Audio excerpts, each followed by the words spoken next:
The game is afoot. Mystery Man's aim. First of all, we must ask ourselves on what business you ventured into this pawnbrokery today. You claim to have followed this pickpocket here, having had the redemption ticket stolen from you on the street. But that is most certainly a lie. The real truth is something quite different. As revealed by that which you hold in your hand. Yes, what brought you to this shop in the first place is the staff recruitment flyer. The piece of paper in your hand is a staff wanted advertisement for this very shop. Yet even the most unobservant would soon realize that a man of your appearance has no need of such employ. In other words, there is some ulterior motive for your actions. The cane, which you unwittingly clutched to your person, exhibits an incontrovertible contradiction. I mean, I can already see it has initials that aren't his. What utter rot. I've had this cane for years. The contradiction of which I speak is, of course, the missing ferrule. I don't know what that is. The end of any walking cane would be terminated with a metal ferrule to protect a wooden tip. And yet, detailed analysis shows the wooden tip of this stick to be utterly bare. Therefore, there is only one conclusion.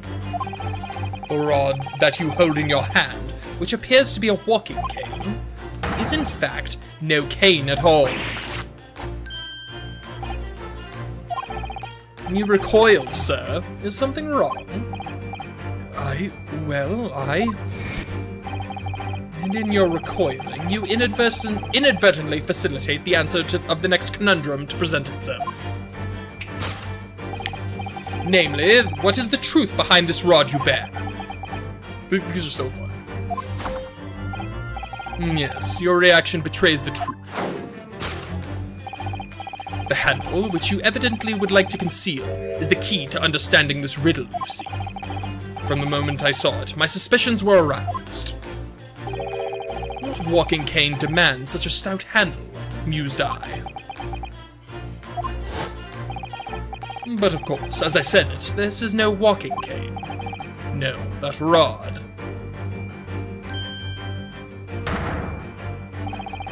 Is the broken handle of a shovel. What? Are you insane?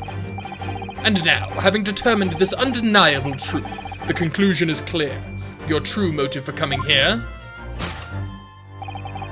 was to take employment at this establishment in order to excavate the ground beneath the premises. What a calculated crime you have conceived, sir. A wickedly calculated crime. Looking for buried treasure? What the fuck?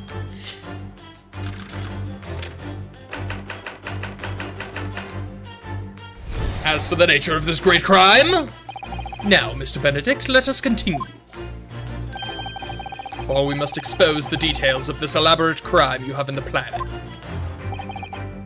This is utterly absurd. You suggest that I, a gentleman, intend to excavate the ground beneath this pawnbrokery with a broken shovel? What on earth do you propose I could expect to find there? Some long-forgotten treasure, I suppose. Save for such a fanciful theory, what possible reason could I have to do as you say? No, but there's ample reason. As you are only too well aware, Mr. Benedict. Ah, and your furtive glance is more telling than I could have hoped. What? Let us consider what would motivate a man to infiltrate a shop such as this, and covertly dig beneath its floor. The answer is revealed by the council notice on the counter to which your eyes were inadvertently drawn. This letter gives notice of public works to be carried out in the local area.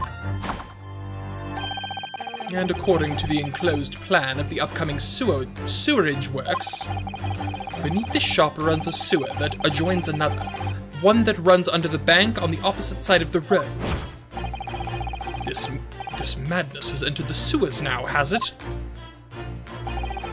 By excavating the ground beneath our feet, you would gain access to the waterway.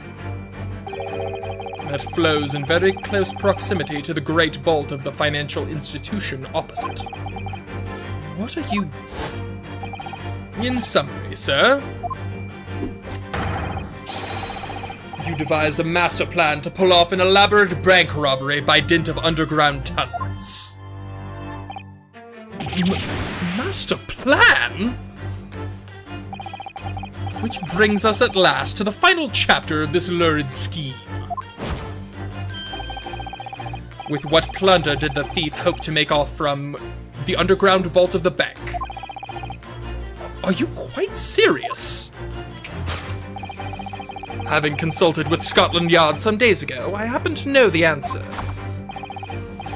But naturally, the answer is no secret to you, is it, Mr. Benedict? I have no idea what you're talking about.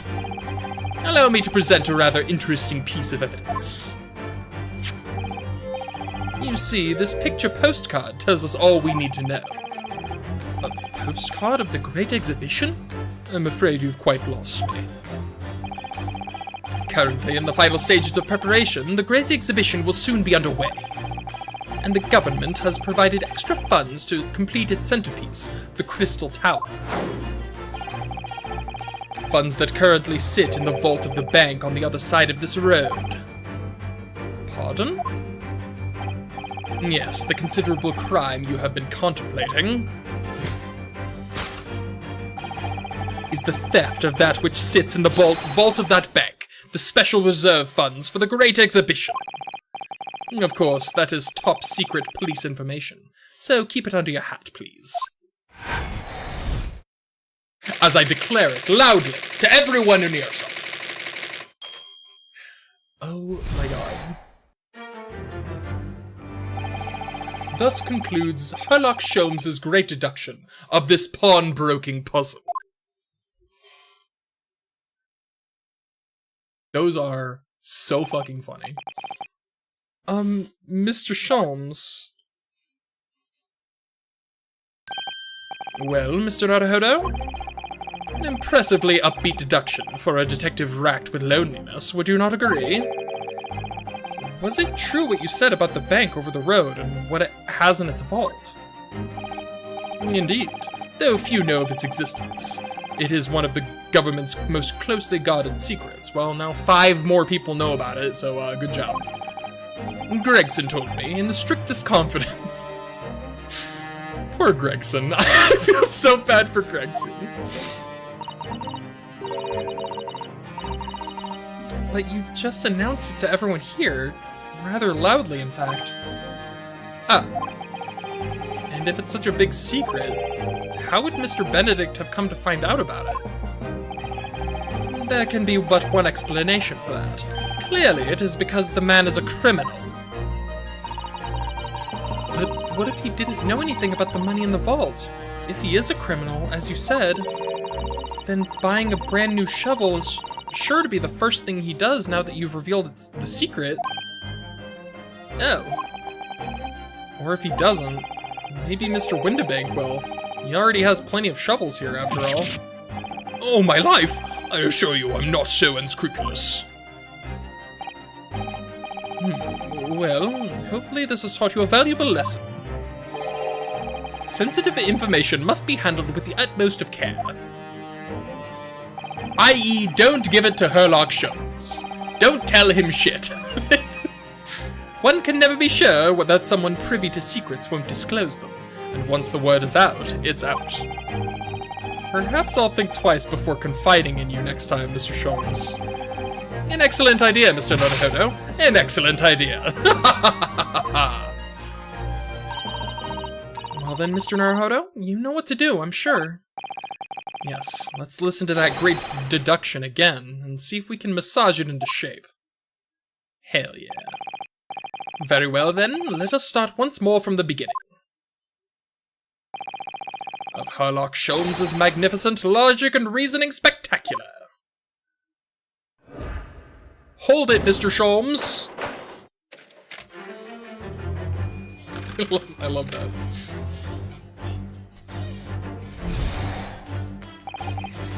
First of all, we must ask ourselves on what business you ventured into this pawnbrokery today.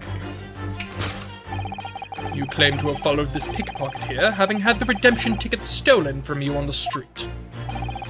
But that is most certainly a lie. The real truth is something quite different.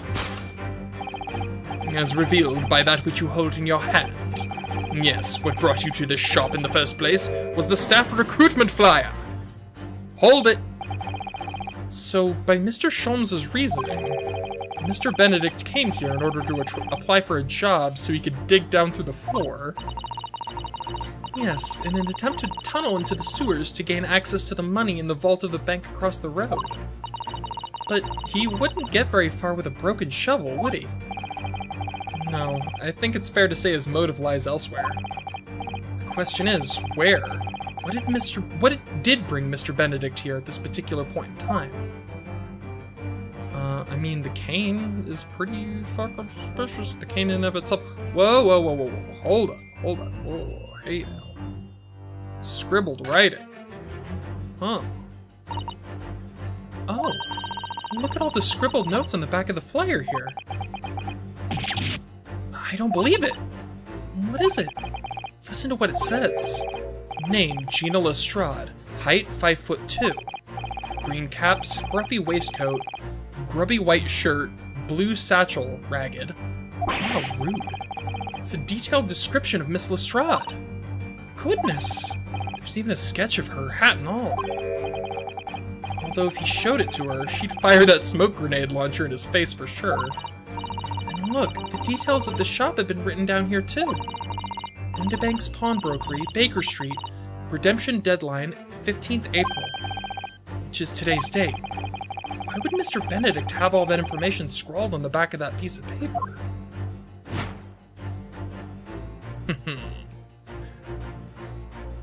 Take that!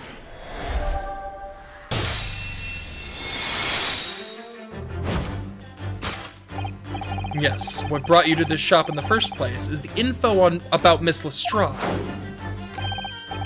Quite so, my dear fellow. It would appear that the writing and sketch on the reverse of the flyer pertain to the pickpocket Miss Lestrade and to Mr. Windibank's pawnbrokery here. Ugh. You originally told us that you had merely given chase to after Miss Lestrade stole the redemption ticket from you. But that, sir, is a thinly veiled lie. It is the information... well, no, this is not Schultz. It is the information on the back of the flyer that led you here today, by which I mean here to Windibank's pawnbrokery, and today the redemption deadline of that overcoat. So, you waited outside for the young girl matching the description you have written down to arrive. And you have gone to some lengths to hide the reason for your pursuit of Miss Lestrade. In other words, there is some ulterior motive for your actions. That cane, the cane which you unwittingly clutched to your person, exhibits an incontrovertible contradiction. What utter rot! I've had this cane for years. The contradiction of which I speak is, of course, the missing ferrule. Ferrule? What's a ferrule? It's the metal cap commonly found on the end of a cane, Mr. Naruto. Ah, the bit that makes the nice clacking sound on the pavement. Yes, exactly. And Mr. Sholmes is right. It appears to be missing on this cane. But it doesn't actually look broken, does it? No, it doesn't. Though the gentleman certainly did recoil when Mr. Sholmes identified the cane as suspicious. In other words, there's some secret about the cane that Mr. Benedict would rather we didn't know. The initials, initially. Look here, Mr. Sato. There are some letters on the handle. Ah, yes, those must be initials, I think. In the West, it's customary for people to engrave their belongings with the first letters of their names. So, Herlock Sholmes would be HS, you mean? That's right. And the initials on this cane, obviously, AG. Why does it feel as though that's not quite right? Because it's... Can't. Take that!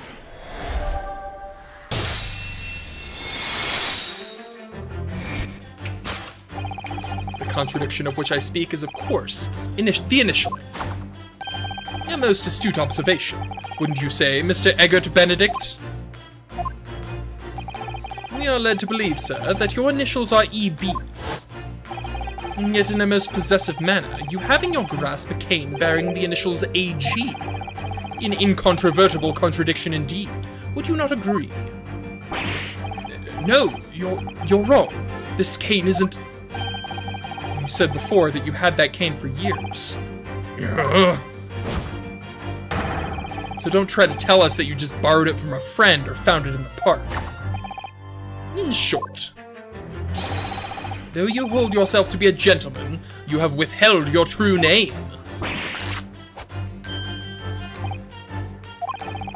You recoil, sir. Is something wrong?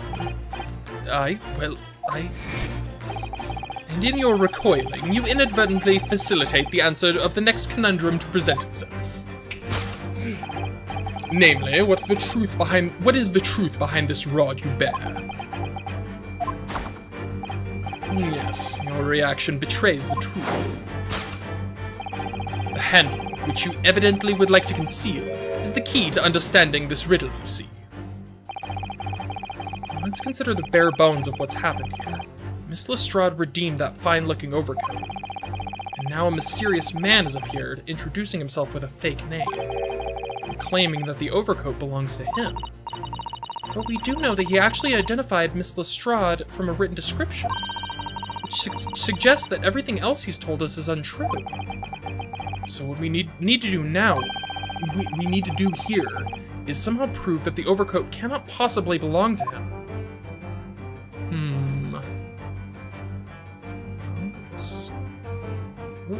Oh, hello. A torn seam. That certainly seems suspicious. So we'll take a look at that. Oh, the seam on the shoulder there is coming apart. Look. So it is. Do you know, a moment ago, when Mr. Benedict was surprised by something that was said, I thought I heard him make a rather strange noise. It sounded a bit like a tiny growl. Oh, it ripped because it's not his size? Like it's too small for him, maybe? But now I think it was probably the sound of the seam ripping open. If you look closely, it does seem to be a very tight fit. The sleeves are stretched to bursting, and you wouldn't have a hope of fastening it at the front. If you were to run around in it, I'm sure the whole thing would fall apart. That I'd like to see. Sorry? So how can we make Mr. Benedict run around? She's really giving this some thought. Susato, focus, please. Yeah, so it's clearly too small for him. Take that!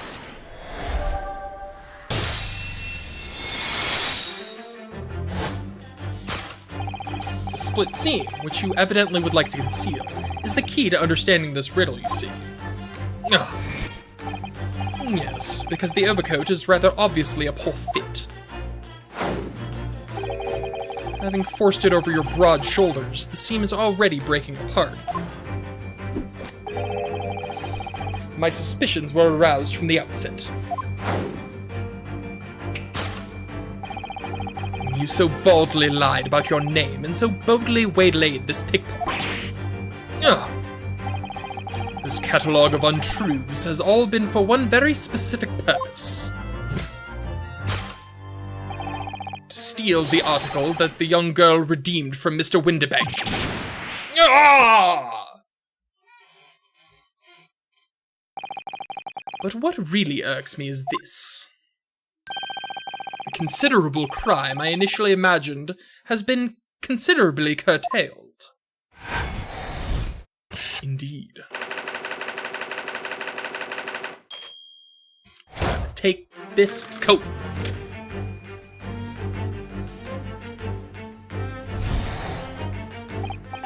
Now, Mr. Benedict, let us continue. for we must expose the details of this elaborate crime you have in the plan. This is utterly absurd. You suggest that I, a gentleman, designed a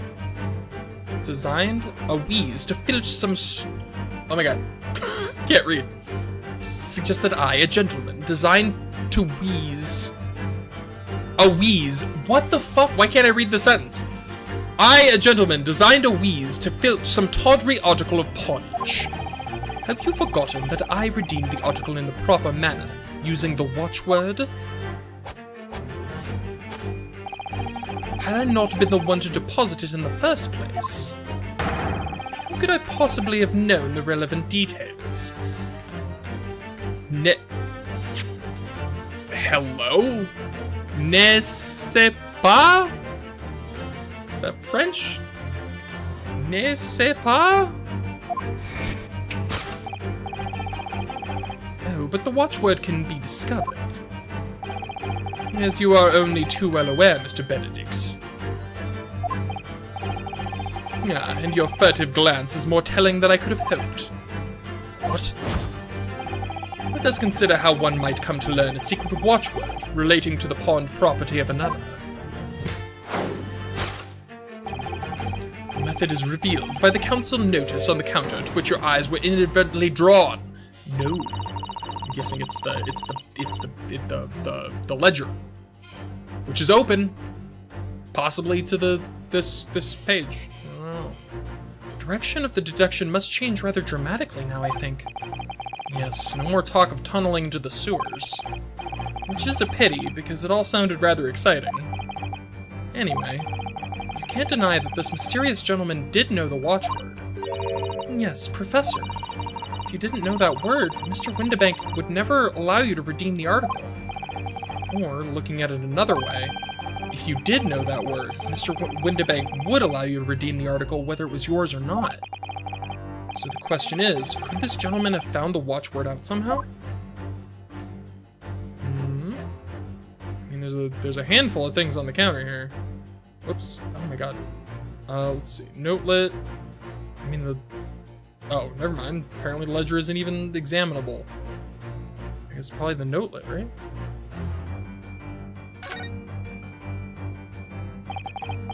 Look at this, Miss Susato. Oh, it appears to be a memo that Mr. Windibank has scribbled to himself. Let's see. What does it say? Oh, Professor. Whoa. Mr. Windibank must make a note of the watchwords his customers give him right before their eyes. And in alarmingly clear script as well. Oh dear, I don't know where to look. Who knows what other secrets I might see? Well, the question is, like, how would he know, like, which one? The revolver. Let's gonna examine the revolver. This is Mr. Windibank's gun. He's a little too cavalier with. Yes, loaded with only one bullet, he said. It would appear being a pawnbroker is a very life or death profession. It shouldn't be. That might just be this particular establishment. Oh my god. Okay, so it's clearly Take that!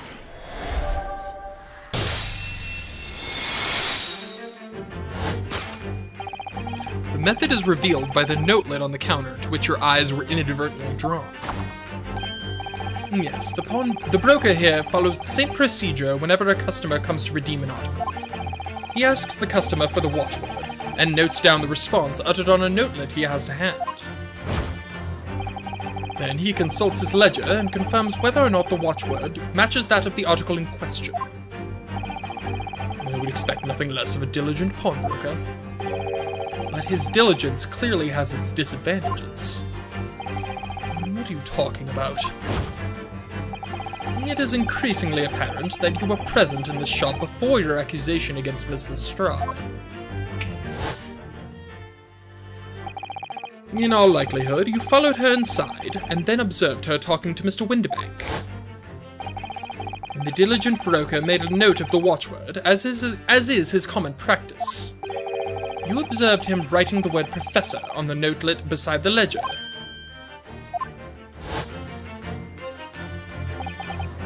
That, sir, was the master plan you devised to steal the pawned article from the young Miss Lestrade. Master plan? Which brings us at last to the final chapter of this lurid scheme. Why would you go to such lengths to redeem that particular article from this pawnbroker? Are you quite serious? For an ill-fitting overcoat hardly seems to justify the effort, much less a worthless music box disc. But naturally, you had a very good reason to make them yours, didn't you, Mr. Benedict? I have no idea what you're talking about.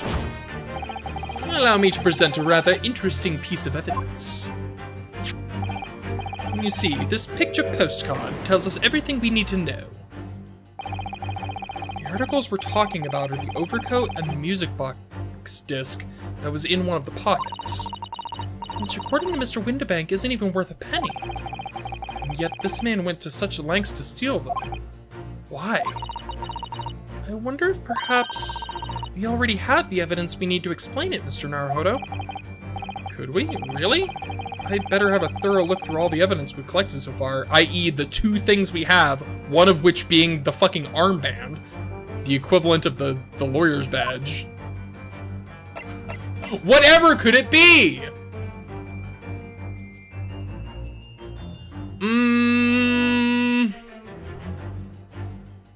Take that!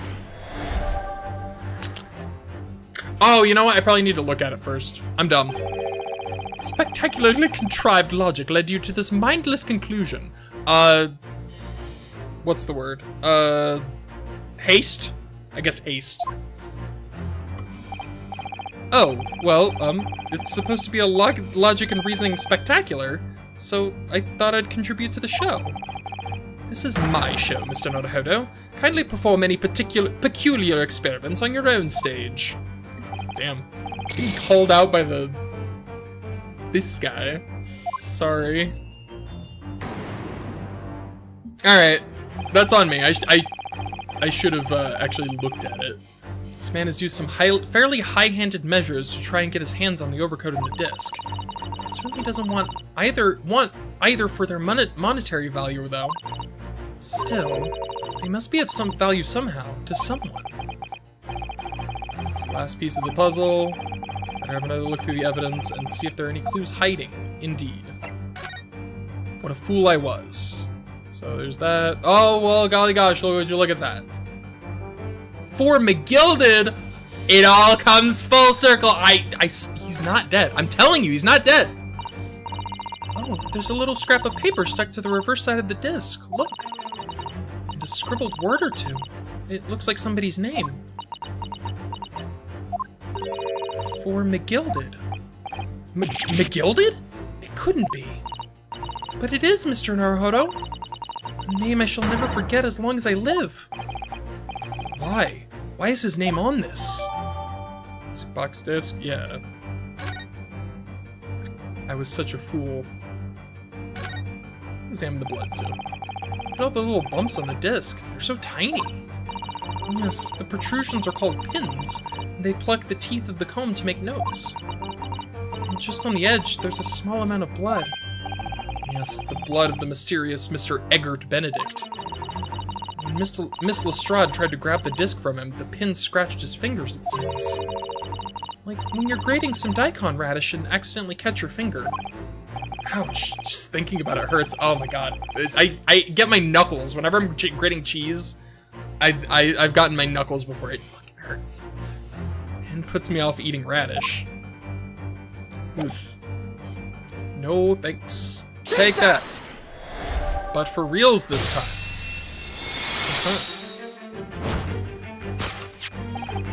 You see, this music box disc tells us all that we need to know. What's that on the back? It reads, for Mr. McGilded. It doesn't say Mr. For McGilded. Ah. Yeah, Mr. Magnus McGilded, the unfortunate philanthropist who perished in curious circumstances at the Old Bailey 2 months ago. A prominent man in London, though his loan-mongering demonstrated a distinct lack of scruples. So, you're an associate of his, are you? Or perhaps a subordinate? Mr. McGilded was a man of unusually small stature. In fact, he was precisely the right size for that overcoat that you've squeezed yourself into. Ugh. Your true identity remains shrouded in mystery, Mr. Eggert Benedict. But the final conclusion here is crystal clear. The reason you came to this pawnbrokery today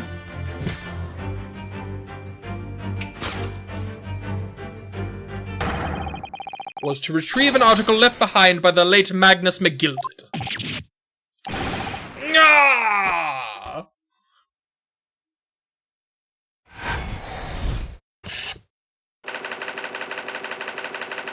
Elementary!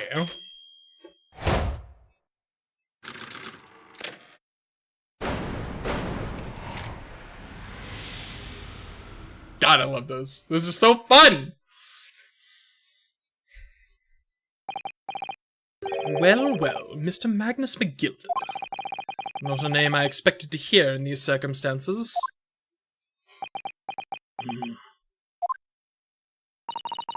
Mr. Sholmes, I'm afraid there's something very troubling on my mind. Pray tell, Mr. Soto.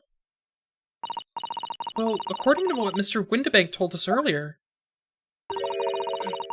today was the final day on which the coat could have been redeemed, was it not?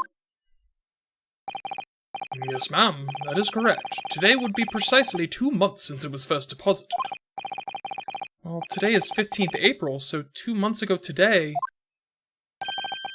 would have been 15th February, sir. That's right. It's all carefully recorded in my ledger. Deposited at 10:30 p.m., I see. What? But that suggests... Yes, 15th February is precisely the day on which the omnibus murder took place. And 10:30 in the evening is precisely the time at which the terrible events were unfolding. Suggestive is not the word. It would seem the matter is entirely beyond coincidence.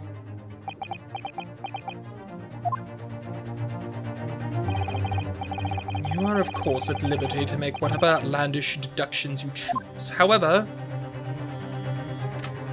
Whoa! Hey now!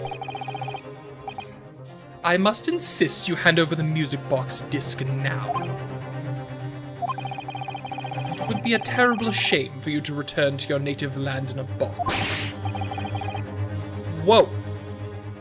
I mean... No! What? That's, like, I mean... Self-preservation or morals? I guess you know what? I'll die for my morals. Why not? No! There are some things a man must protect at all costs. This may well be one of those things. And again, it may not. Hold it! Yo! Oh my god, fucking... Get just... Crosshairs? What is this shit? Mr. Windibank! This is my shop. I can't allow any harm to come to my customers. If that would happen, I should have to take my own life. No, you have a point the gun at the other guy holding the gun. Don't. You're not helping, Mr. Windibank. No. All right, that's enough. Who's this? Cops? Yeah, let's go.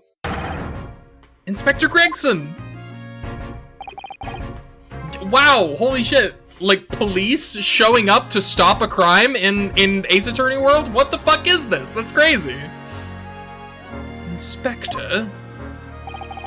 That's right, Sunshine. The alarm was raised on one of our dedicated emergency lines. So we got here as fast as we could. Now, what's all this about, eh? Arrest the guy holding us at gunpoint? Like, what the fuck? Oh, praise be, you're here at last. I was moments away from forfeiting my own life and my very own establishment. He's just still, oh my god. It would seem you have the upper hand. Indeed.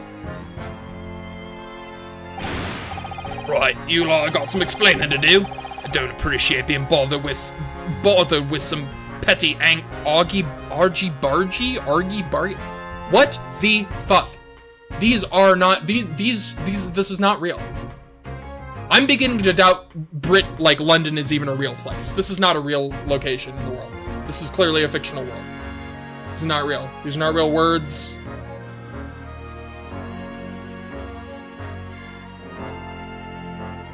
Argy Bargy. Oh, it is Argy Bargy. Okay, it's Argy Bargy.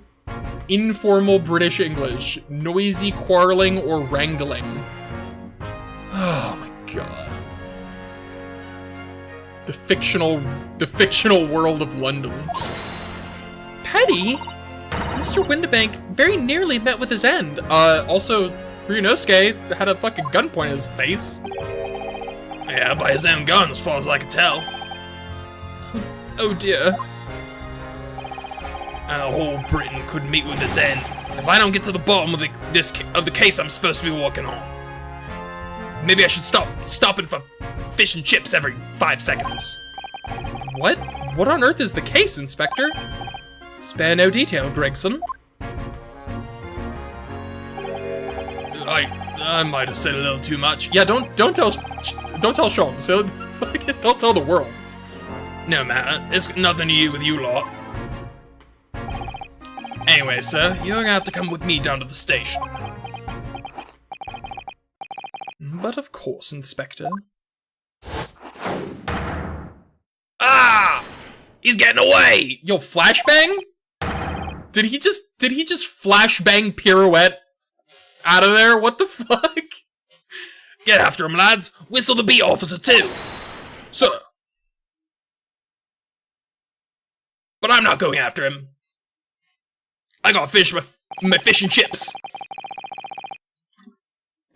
There's been a spate of thefts at pawn shops around here recently. So we fit emergency buttons underneath the counters for brokers to let us know when there's trouble. Oh, Inspector, I was very worried there for a while. Very worried indeed. Now then, Mr. Permanently in mourning. Oh, yes? What? Excuse me? Yeah, I'll be taking that whatever it is, and Mr. McGilded's down to the yard, thank you very much.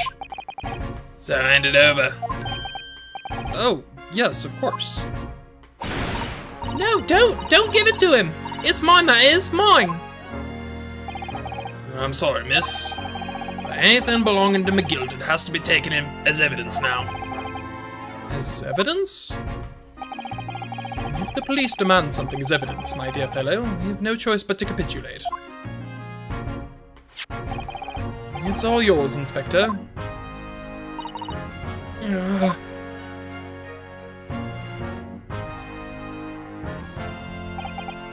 And so, we handed Mr. McGilded's disc over to Inspector Gregson, and were summarily turfed out of the shop and onto the street.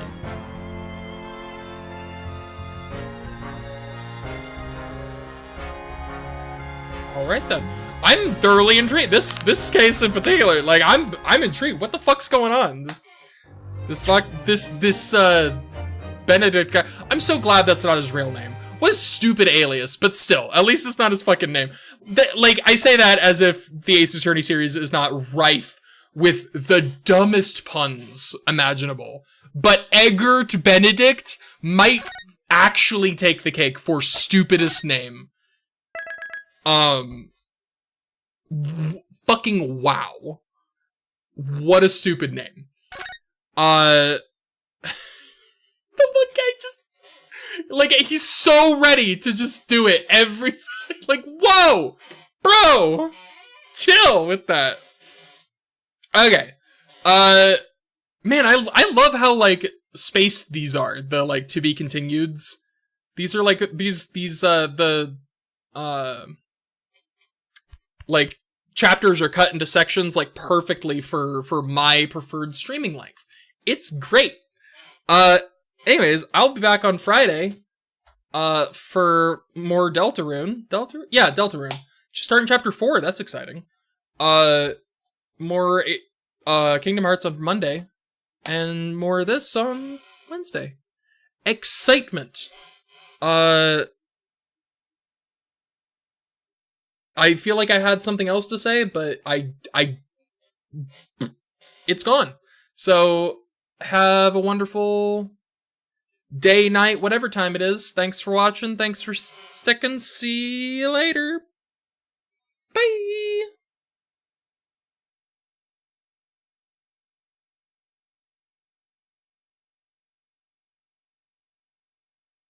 God, the silence is so disconcerting.